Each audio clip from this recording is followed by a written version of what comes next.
L'histoire douloureuse de la lutte pour l'indépendance du Cameroun trouve son origine à un carrefour très fréquenté de la ville occidentale de Bafoussam.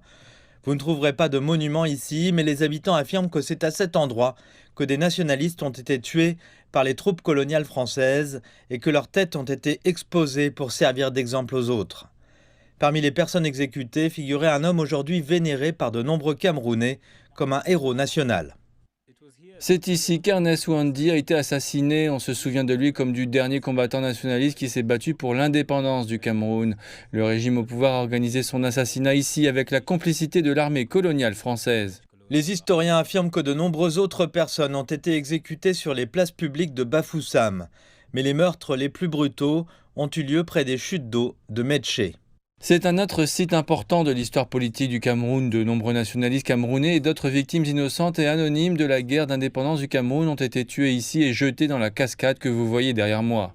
Pendant des décennies, ces atrocités n'ont pas été reconnues par le gouvernement français jusqu'en 2022 lorsque le président français Emmanuel Macron a annoncé la création d'une commission historique lors d'une visite à Yaoundé, la capitale du Cameroun. Cette commission était composée d'historiens français et camerounais chargés d'enquêter sur le rôle de la France dans la répression des mouvements d'indépendance de 1945 à 1971.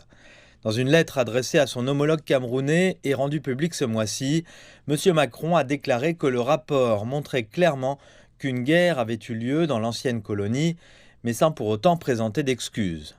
Il ne répond pas aux préoccupations et aux attentes des Camerounais qui attendent plutôt une reconnaissance suivie d'un plan visant à réparer tous les dommages causés au peuple camerounais. Il n'y a rien de tout cela ici, ce n'est que du calcul politique, rien de plus. Ces conclusions interviennent alors que l'influence française dans la région s'affaiblit, où de nombreux pays ont ordonné le retrait des troupes françaises après des décennies de coopération militaire étroite.